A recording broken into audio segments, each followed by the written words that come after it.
I arrived in the dead of winter 3 days after Christmas with a duffel bag, a half-charged phone, and a letter from the Bureau of Reclamation stamped Final Notice, Occupancy Transfer. The road into Dry Hollow ended at a chain-link gate bolted shut with a padlock the size of my fist. Snow had drifted 5 feet high against the fence posts, but someone, probably the previous caretaker, had shoveled a narrow path through to a metal box mounted on a pole. Inside was a key, a laminated map, and a folded sheet of paper with 12 bullet points typed in Courier New. My name wasn't on it. Neither was his. Just the date, December 27th, 2 days prior. I turned the key in the padlock. It clicked open like it had been waiting. The town stretched ahead under a gray sky, all false front buildings and sagging porches dusted in snow so fine it looked like powdered bone. Dry Hollow wasn't on any tourist map. It never had been. Built in 1908 to house workers for the Silver Creek mine, abandoned by 1923 when the vein ran dry and the water turned toxic.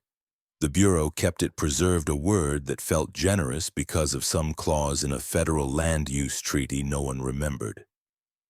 My job was simple.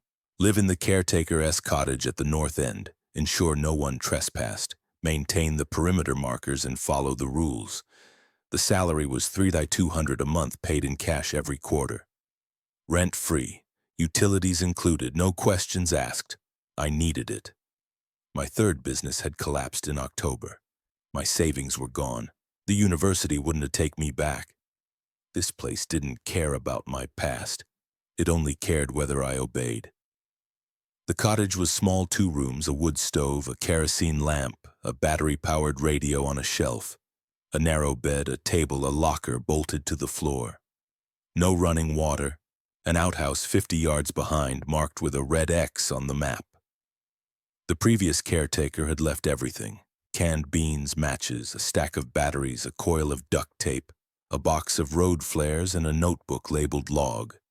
October, December. I didn't open it yet. First, I inventoried.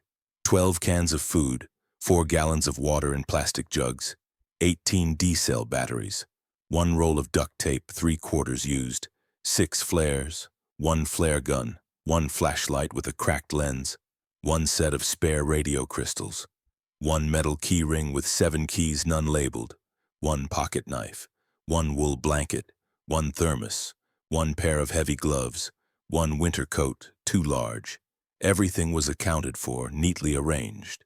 It felt less like a home and more like a survival pod staged for an emergency that never came. Outside, the wind picked up, whistling through the gaps between buildings. Dry Hollow sat in a shallow basin ringed by low hills. The nearest living town was 83 miles southeast Lander, Wyoming. Cell service died 20 miles back. The only road in was the one ID driven.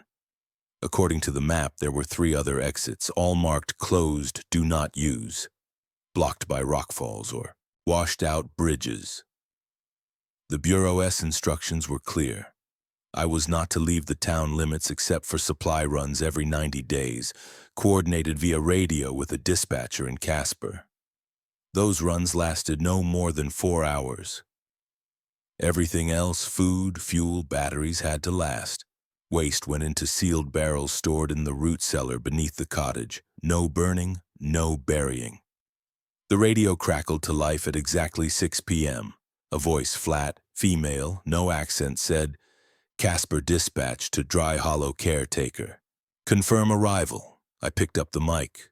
Caretaker confirms arrival December 28th, 6 p.m. Copy review rules document alpha. Await further instruction. The radio went silent. I unfolded the paper from the gate. 1. You must be inside the cottage with all doors and windows sealed by sunset. Do not open them again until sunrise. 2. If you hear knocking after dark, do not answer. Do not speak. Do not look through windows or cracks.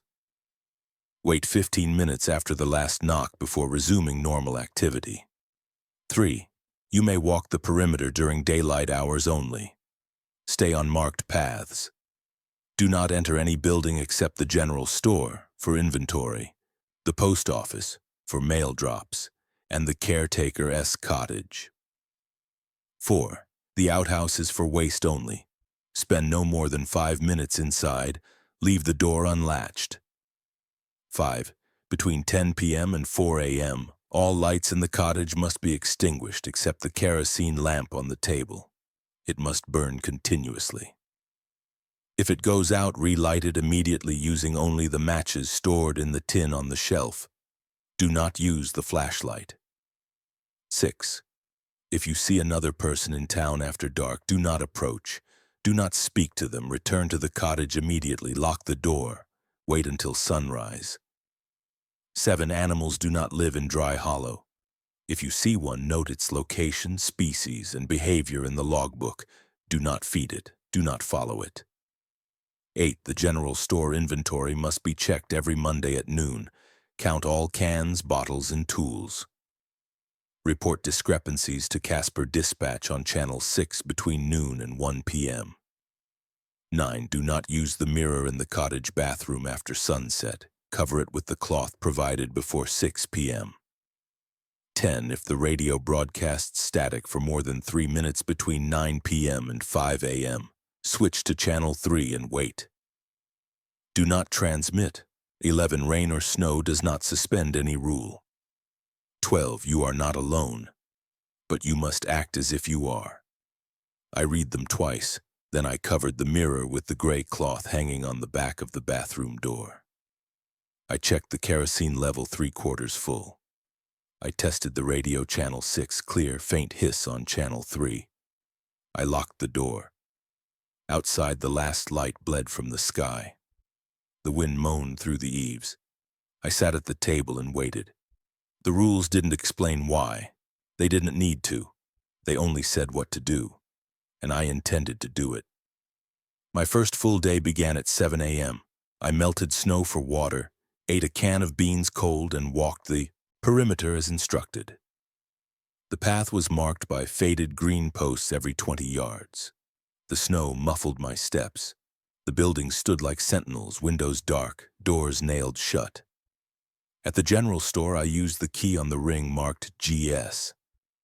The interior smelled of dust and old paper. Shelves held canned goods, kerosene, tools, batteries, all identical to what ID found in the cottage. I counted 42 cans of beans, 38 of peaches, 24 bottles of water, 12 gallons of kerosene, 18 D-cell batteries, 6 rolls of duct tape, 8 flares. Same as my inventory. No discrepancies. I radioed Casper Dispatch at 12:58 p.m. Dry Hollow Caretaker. Inventory complete. No discrepancies. Copy, the dispatcher said. Maintain protocol. I returned to the cottage by 2. The day felt empty but safe. That night at 11:04 p.m. I heard the first knock. 3 raps, slow, deliberate on the front door. Not loud but precise, like someone testing the wood. I froze. Rule 2. Do not answer, do not speak, do not look. I sat at the table, hands on my knees, eyes fixed on the kerosene lamp. The flame didn't flicker. The knocking came again at 11:07. Same rhythm, 3 taps. I counted my breaths, 1 per second. At 11:12, a third set, then silence. I waited 15 minutes. At 11:27, I stood and checked the door. The deadbolt was still engaged, no footprints on the porch. The snow outside was undisturbed, smooth as flour. I wrote in the log, knocking at 11:04, 11:07, 11:12, no visual, no tracks. The next morning I walked to the post office. A metal box hung on the wall. Inside was a fresh envelope, my January pay, 3,220s, rubber-banded and unmarked. No note. I took it back to the cottage and locked it in the floor locker. That afternoon I saw the first animal. It was a deer standing in the middle of Main Street, 30 yards from the saloon. It faced west, ears twitching, but its legs were bent backward at the knees, like a dog-s. It didn't flee when I stopped. It just turned its head slowly, too slowly, and looked at me with eyes that reflected no light. I noted it in the log. Deer, Main Street, 2:18 p.m. Hind legs reversed, no movement when approached. I returned to the cottage without taking another step toward it. By sunset, it was gone. 3 nights later, at 2:14 a.m., the kerosene lamp went out. I woke instantly. Rule 5, relight immediately using only the matches in the tin. I reached for the shelf. My fingers found the tin. I struck a match. The flame caught. I held it to the wick. Nothing. I tried again. The wick was dry. The match burned down to my fingers. I dropped it. Darkness swallowed the room. Panic rose in my throat. I fumbled for a second match, lit it, held it to the wick. Still nothing. The lamp wouldn't take flame. Then I remembered the matches in the tin were the only ones permitted, but there were no instructions for if the lamp refused to relight. I sat in the black, heart hammering, listening. Outside, the wind had stopped. The silence was absolute, not even the creak of wood. I stayed still. After 7 minutes, I tried a third match. This time, the wick caught. The flame sputtered, then steadied. I didn't move for another 20 minutes. In the log, lamp extinguished 2:14 a.m., relit 2:21 a.m. Cause unknown. By my second week, I'd fallen into a rhythm. Wake at 7, melt snow, walk perimeter, check store every Monday, radio dispatch, eat. Read the previous Caretaker's log in the evening, short entries, mostly weather and inventory. His last entry, dated December 26th, read, "He used my name today." I almost answered, "Stupid, tired, done to be stupid." I didn't know what it meant, but I kept reading. On January 12th at 4:50 p.m., 20 minutes before sunset, I was returning from the outhouse when I saw a figure standing near the saloon, human-shaped, wearing a gray parka like mine, hood up. Too far to see a face. I stopped. Rule 6. If you see another person after dark, return immediately. But it wasn't dark yet. Sunset was at 5:10. I stood there weighing the rule. The figure didn't move, didn't wave, just stood facing the building. I took a step forward. The figure turned its head toward me. Slowly, deliberately, like the deer. I ran. I didn't stop until I was inside the cottage, door locked, breath ragged. I checked the windows. Nothing. No one. The figure hadn't followed. In the log, person-shaped entity near saloon. 4:52 p.m. No movement, no sound, hooded, assumed non-human. Did not approach. That night, the radio went static at 10:03 p.m. Rule 10. If static lasts more than 3 minutes between 9 and 5, switch to channel 3 and wait. Do not transmit. I switched. The static continued. I waited. 4 minutes, 5, 6. At 10:12, a voice broke through, male, rough, whispering, "Jack, let me in. It says freezing out here." My blood turned to ice. No one knew I was here. No one knew my name. The bureau file listed me only as Caretaker, Q1 2025. I hadn't told anyone where I was going, not even my landlord. The voice said it again, clearer this time. "Jack, open the door, please." Rule 6. If you see another person after dark, do not approach. But this wasn't visual, it was audio. The rules didn't cover voices on the radio. I gripped the mic. My finger hovered over the transmit button. Just say something, just ask who it is. But the log entry flashed in my mind. He used my name today. I almost answered. Stupid. I let go of the mic. I turned the volume down until the voice was a murmur beneath the static. I waited. At 10:28, the static cleared. Channel 6 returned to normal hiss. I didn't sleep the rest of the night. The next morning, I walked to the general store early, needed to check inventory, even though it wasn't a Monday, to steady myself. Inside, everything was as before. But on the floor near the back shelf, I found a single match. Not from the tin. A wooden kitchen match, the kind you buy in grocery stores. It hadn't been there last week. I picked it up. It was dry, unburned. I put it in my pocket and logged it. Match found in general store, non-issued type. Location, rear shelf, west wall. That afternoon, the radio crackled at 3:17 p.m. outside normal window. The dispatcher's voice. Dry Hollow. Emergency amendment. Listen carefully. I grabbed the logbook. New rules effective immediately. Write them down. 13. Do not respond to any voice that uses your name. This includes radio, intercom, or direct address. If your name is spoken, cover your ears and recite Rule 1 aloud until silence returns. 14. The general store is now off limits except for weekly inventory. Do not enter for any other reason. 15. If you find unissued items in any building, do not touch them with bare hands. Use gloves. Place them in the red evidence bag in the cottage locker. Seal it. Do not open again. 16. Between 1:50 a.m. and 2:10 a.m., you must stand in the center of the cottage with your back to the north wall. Do not move. Do not speak. Do not close your eyes. 17. If you hear footsteps circling the cottage, count them. They must total an even number. If odd, light one flare and place it on the porch. Do not look at it. Return inside. 18. All mirrors must remain covered at all times, day or night. 19. Do not refer to the previous caretaker by name or speculate about their departure. 20. You are being watched, but you must never look back. The dispatcher paused. Acknowledge. Amendments received, I said. Comply. Or Dante, come back. The amendments changed everything. The job wasn't just about maintenance anymore. It was about vigilance, about resisting lures tailored to me. That voice on the radio, it knew my name. It knew I was alone. It knew I'd hesitate. I started sleeping in my clothes. I kept the gloves on at all times when outside.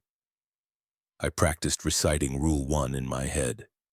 You must be inside the cottage with all doors and windows sealed by sunset. Do not open them again until sunrise, over and over like a mantra. On January 19th at 1:58 a.m., I stood in the center of the room, back to the north wall, eyes open. My legs ached. The kerosene lamp burned low. At 2:03 I heard it, footsteps, slow, measured, circling the cottage, left to right, 1, 2, 3. I counted aloud under my breath, 10, 11, 12, 20, 21, 22. They stopped at 24, even. I exhaled, stayed until 2:10. Then I collapsed onto the bed, but the next night they weren't even. At 2:01 a.m. the footsteps began. I counted, 1, 2, 3, 23. A pause, silence. No 24. My skin prickled. Rule 17, if odd, light one flare and place it on the porch. Do not look at it. I grabbed a flare, lit it with a match, opened the door just enough to toss it onto the top step and slammed it shut. The red glow seeped through the cracks under the door. I didn't look. I sat on the floor, back to the wall, reciting Rule 1 until dawn. In the morning, the flare was gone. No ash. No residue. Just pristine snow. The real test came on February 3rd, a supply run. Casper Dispatch called at 7 a.m. Dry Hollow. Run scheduled today. Leave at 9 a.m. sharp. Return by 1 p.m. Route Echo. Confirm understanding. Confirmed, I said. I packed the list. 2 gallons of kerosene, 12 D-cells, 6 cans of beans, 4 of peaches, 2 rolls of duct tape, 3 flares, 1 gallon of water. I double-checked the truck, a rusted Ford F-150 kept in the garage behind the cottage. Keys were in the glove box, fuel full, spare tire intact. I left at 8:55 a.m., arriving at the gate by 9. The road to Lander was plowed but icy. Dispatch had given me a route that avoided town's back roads mostly. The drop point was a gas station on the edge of town. 1 employee, no cameras. I pulled in at 11:02 a.m. He nodded, no words, handed me a duffel bag. I handed him my empty containers. He loaded them into a shed. I left without looking back. But on the return trip at 12:18 p.m., 10 miles from Dry Hollow, the truck stalled. The engine died mid-straightaway, no warning. I tried restarting. Nothing. The radio dead. My phone no signal. I stepped out. Wind howling. Snow beginning to fall. Visibility dropping. I checked under the hood. Nothing obvious. Then I saw it. The fuel line had been severed. Clean cut. Not rust, not wear. Cut. Someone had tampered with it. I knew the rule, do not stay outside past sunset. But it was only noon. I had time. I started walking. 83 miles was impossible, but the gate was only 10 miles back. I could make it by 3. I kept to the roadside, duffel slung over my shoulder. At 12:47 p.m., I passed a ridge. Below in a dry creek bed, I saw a figure wearing a gray parka, hood up, standing perfectly still, facing away. I froze. Rule 6. If you see another person after dark, but it was day. Rule 20. You are being watched. But you must never look back. I hadn't looked back, but I'd seen it. Was it watching me? I turned and kept walking, faster now. At 1:03 p.m., I heard a voice behind me. Jack! I didn't stop, didn't turn. Jack, wait, your truck. It sounded like the dispatcher. But the dispatcher never left Casper. I walked faster, please. It's dangerous out here. Rule 13. Do not respond to any voice that uses your name. Cover your ears. Recite Rule 1. I clapped my hands over my ears and started walking, whispering, You must be inside the cottage with all doors and windows sealed by sunset. Do not open them again until sunrise. The voice kept calling. Closer now. Jack! You don't understand. They lied to you. I broke into a run. At 1:22 p.m., I reached the gate. The padlock was hanging open. The truck was gone. No tire tracks in the fresh snow except my own leading away. I ran through the gate, down the path, past the saloon, past the general store. At 1:39 p.m., I reached the cottage. I slammed the door, locked it, checked every window. The voice didn't follow. But on the porch, in the snow, were 2 sets of footprints, mine, and another, smaller, leading to the door and stopping. No return path. I inventoried the supplies. Everything was there, but 1 can of beans was dented, not from shipping, from being squeezed. I logged it. Supply run compromised. Fuel line cut. Voice mimicry encountered. Footprints on porch. 1 dented can. That night, the radio played a recording. At 8 p.m., Channel 6 crackled. Then my father, a voice dead 10 years, said, Son, I am proud of you. I covered my ears, recited Rule 1 until my throat was raw. The voice repeated it every 7 minutes until 11 p.m. Then silence. The breach happened on February 14th. A rookie came. Dispatch called at 6 a.m. Dry Hollow. Temporary assistant arriving today. Name, Eli. Follows same rules.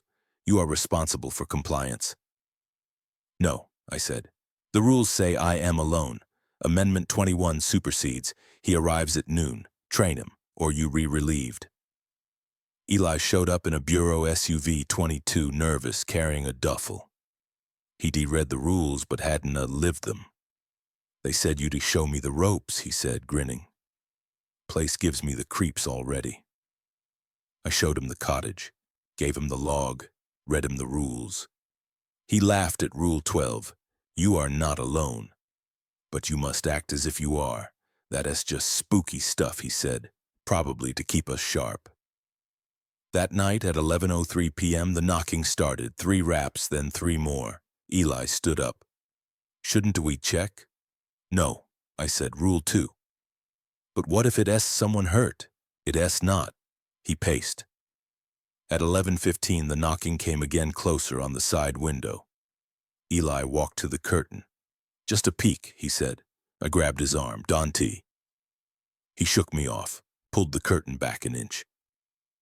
Outside, pressed against the glass, was a face, human but stretched, mouth too wide, eyes black and lidless.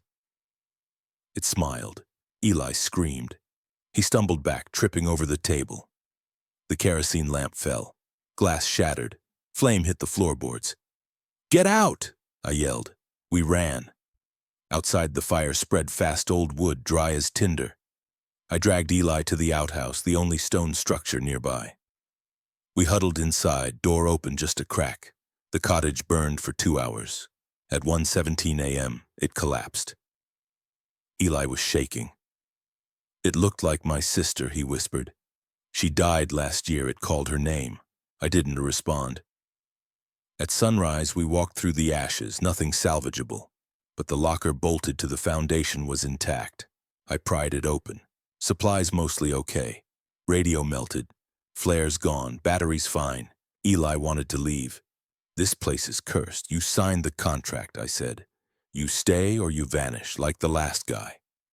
He stayed. But that night at 2:05 a.m., I woke to silence. Eli's bed was empty. The outhouse door was wide open. Inside, on the seat, was his bureau badge, and a smear of something dark on the wall.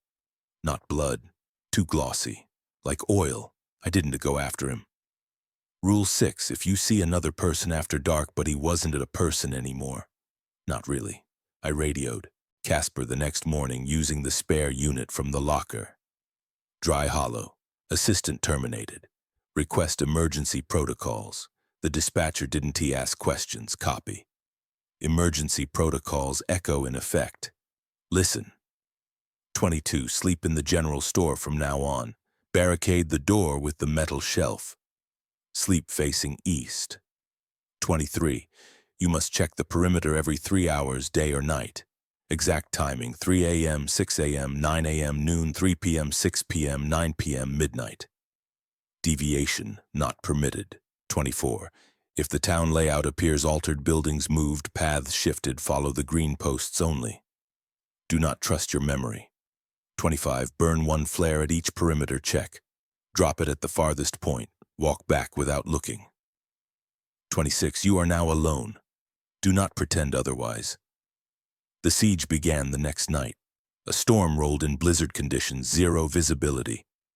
At 3 a.m., I walked the perimeter with a flare. Snow stung my face.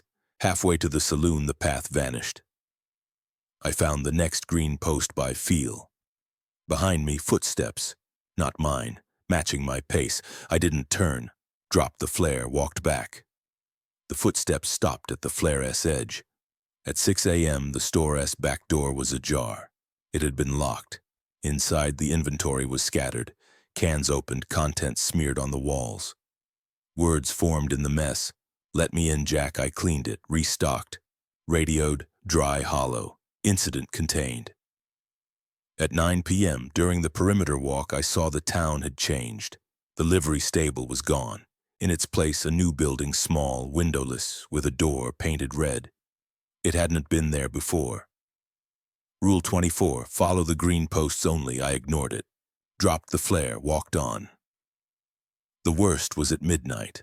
I stood at the edge of town, flare in hand, when the radio on my belt crackled.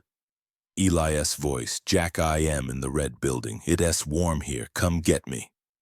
Rule 13, I covered my ears, recited Rule 1. But the voice kept coming now from all around. You left me, you could be saved me. I dropped the flare. Ran back, counting steps, exactly 142 to the store. Barricaded the door. Sat facing east. Waited for dawn.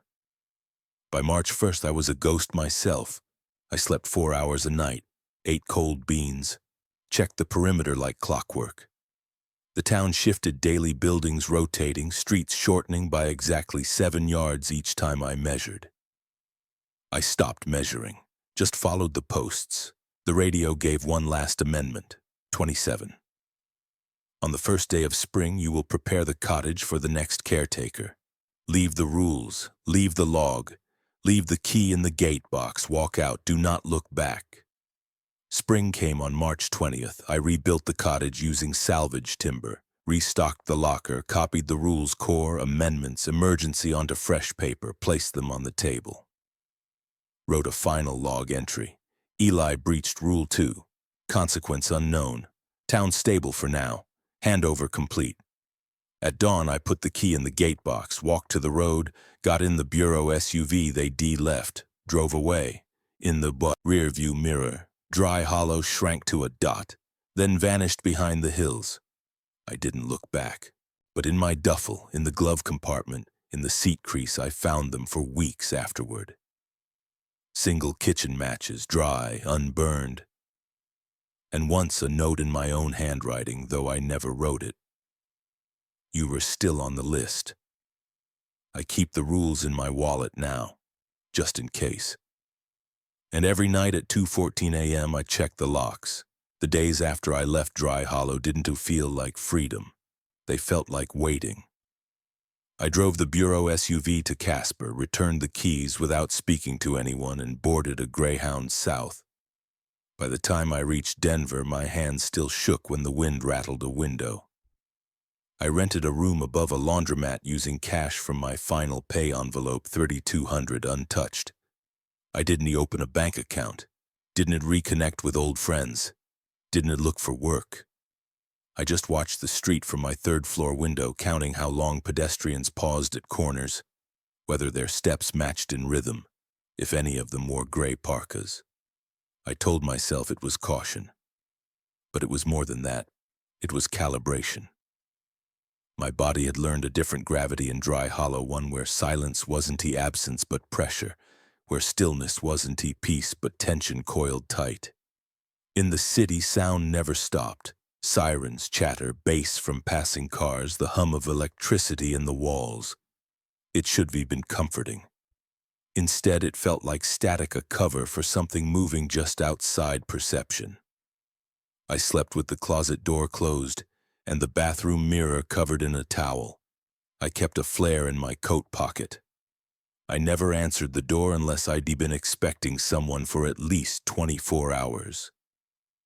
And I never, not once, said my name aloud when alone. 3 weeks in, the first sign came. I was buying beans at a corner market, same brand as Dry Hollow, though I hadn't planned it that way when the cashier handed me my change. Among the coins was a match, wooden, kitchen grade, unburned. I froze. The cashier didn't notice. I slipped it into my palm, walked out, and dropped it into a storm drain 3 blocks away. That night, I inventoried my room. 1 window, locked. 1 door, deadbolted. 1 mirror, covered. 1 flashlight, charged. 12 batteries, spare. 1 roll of duct tape, new. 6 flares, still in duffel. Everything accounted for. I wrote in a fresh notebook, match received in Denver, March 13th. No voice, no visual, assumed surveillance. I should be left then, but where would I go? Nowhere was clean. Nowhere was neutral. Dry Hollow hadn't ended when I walked out. It had followed.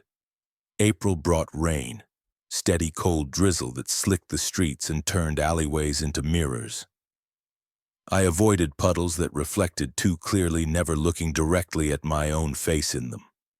Rule 18 still lived in me. All mirrors must remain covered at all times. It wasn't just glass anymore. It was any surface that showed you back at yourself with too much clarity. One evening, returning from a hardware store, buying more duct tape, why I couldn't say, past a bus stop. A man sat alone on the bench, hood up, shoulders hunched. Gray coat, too familiar. I crossed the street, glanced back once. He hadn't moved, but his head tilted just slightly as I passed out of sight. I didn't go home. I walked for 2 hours, doubling back, watching reflections in shop windows, listening for footsteps that matched mine. Nothing. But when I finally unlocked my door at 11:47 p.m., there was a note slipped under it. Not typed, handwritten. In my own script, you forgot to check the east window at 9 p.m. I hadn't been near a window at 9 p.m. I'd been eating beans at the counter, facing the wall. No east window in this room, it faced west. But the wording it echoed. Rule 23. You must check the perimeter every 3 hours. I burned the note in the sink. Washed the ashes down the drain. Sat on the floor with my back to the wall until sunrise. By May, I stopped leaving the building except for food and fuel. I bought a second-hand radio, scanned channels 3 and 6 out of habit, static on both always. But one night at 2:08 a.m., channel 6 broke clear.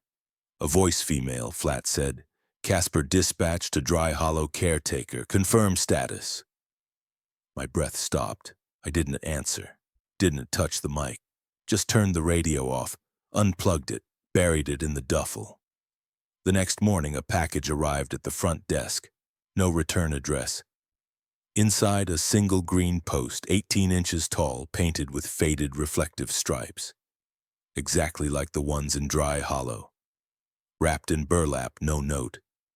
I carried it to the river and dropped it in the South Platte. Watched it sink. But that night, as I climbed the stairs to my room, I heard it 3 soft knocks on the door below mine, then 3 more, then silence. I stood on the landing, heart hammering. Rule 2. If you hear knocking after dark, do not answer, do not speak, do not look. But this wasn't my door. It was Mrs. Lynn's. She'd lived there 20 years, fed stray cats, never missed a Sunday mass. I knocked softly. Mrs. Lynn? No answer. I pressed my ear to the wood. Nothing. No breathing, no movement. I tried the knob. Unlocked.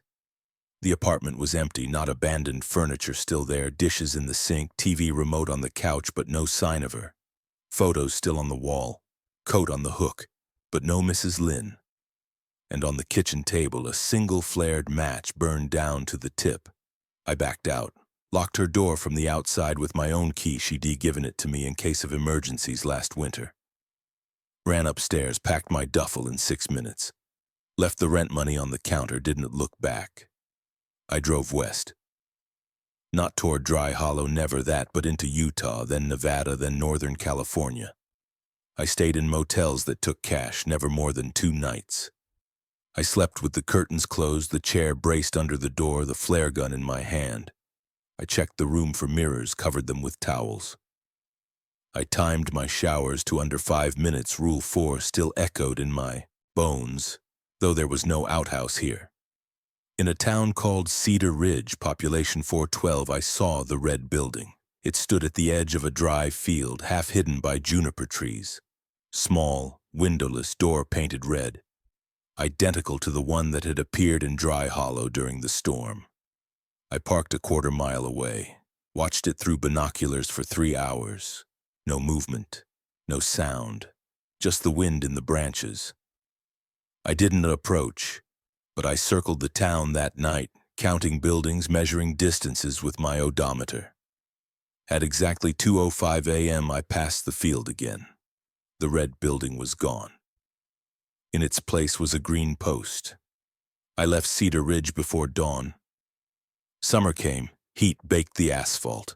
I found work at a remote gas station in eastern Oregon, no town, just pumps, a convenience store, and a trailer out back. The owner, a man named Roy, didn't ask questions, just said, "You look like you need quiet. Pace, cash, keep the pumps clean." I took it. The trailer had 1 window. I sealed it with foil, covered the bathroom mirror, kept the flare gun on the nightstand. Roy never came back after dark. For 6 weeks, it was almost normal. Then, on July 19th, the radio in the store crackled during my shift. Not the commercial band, the emergency channel. A voice, Eli's voice, said, "Jack, the red door is open just for you." I turned it off, but when I walked to the trailer at 10 p.m., the door was ajar. Inside, everything was undisturbed except the mirror. The towel had been removed, and written on the glass in condensation, as if someone had breathed it there. "You were still the caretaker." I didn't sleep that night. At 3 a.m., I walked the perimeter of the station, 40 yards east, 40 west, 50 north, back south. Rule 23. Burned a flare at the farthest point. Didn't look back as I returned. In the morning, Roy found me sitting on the pump island, duffel at my feet. "Leaving?" he asked. "Yeah." He handed me an envelope, 820s. "You were good help." I nodded. Didn't thank him. Didn't say my name. Fall arrived.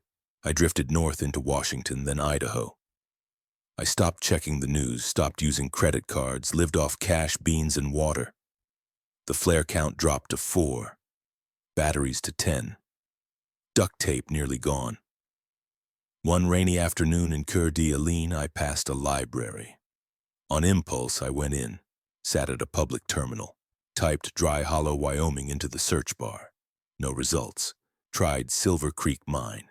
One historical footnote, abandoned 1923. Site deemed uninhabitable due to groundwater contamination. Access restricted by federal order. No mention of caretakers.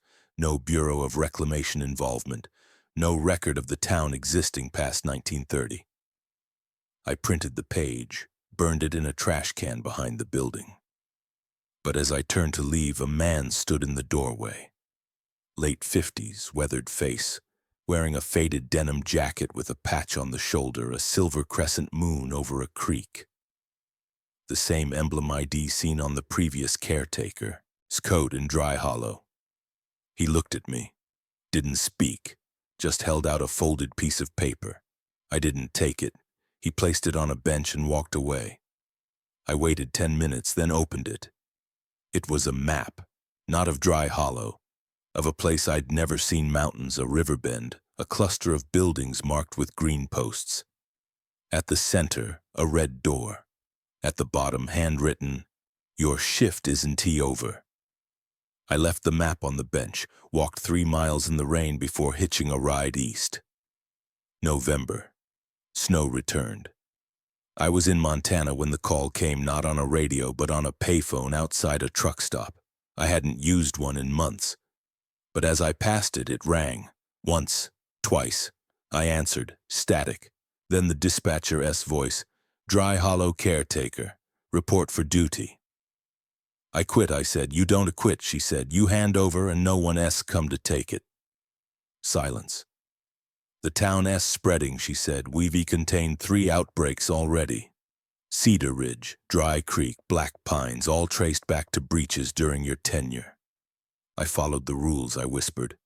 "Not perfectly. Eli happened on your watch. That opened a seam. Now it's leaking." I looked down the highway, empty in both directions. "What do you want?" "Come back, reseal it, or it'll find a way to keep you forever." I hung up, but that night in a motel outside Billings I dreamed of the cottage, rebuilt, waiting, the kerosene lamp burning steady on the table, the logbook open to a blank page, and on the porch, a single set of footprints leading to the door. Mine. I didn't go back to Dry Hollow, but I stopped running. I rented a small cabin in the Bitterroot Range, no town within 20 miles, no cell service, 1 dirt road in. I built a perimeter of my own, green survey stakes every 20 yards, spray painted with reflective tape. I keep a radio tuned to Channel 6. I inventory every Monday, I check the mirrors, I burn a flare at midnight, and I write, not just logs now, rules, clarifications, warnings. I've added to them, refined them, made them portable. Because I understand now, Dry Hollow isn't a place, it is a condition. A pattern that replicates when the rules are broken or forgotten and someone has to hold the line. So I've prepared a new document, clean paper, typed, numbered, core rules, amendments, emergency protocols. And at the bottom, a note. If you're reading this, you've been chosen, or you've wandered too close. Either way, the shift starts tonight. Seal the doors, check the mirrors, count your flares, and whatever you do, don't answer when it uses your name. I'll leave it on the table when my time comes, or when the next one arrives, because they always do. Last week, a truck pulled up the drive. Young man, nervous eyes, duffel bag slung over his shoulder, said his name was Marcus, said the Bureau sent him. I didn't believe him. But I showed him the rules, watched him read them, saw the doubt flicker, then harden into resolve. He's sleeping in the bunkhouse now. I'll train him for a week. Then I'll leave the key in the gate box and walk out. But I want to go far. I'll stay in the hills, watch, listen. Because if he breaks a rule, if he looks or answers or opens a door at the wrong hour, I'll have to step in. Not as a caretaker, as a SEAL. The wind is picking up tonight, snow in the forecast. I just checked the perimeter stakes intact, paths clear. Flare count 5, batteries 8, duct tape, half a roll. It's enough, for now. I'll sleep facing east. And if I hear knocking after dark, I'll stay silent.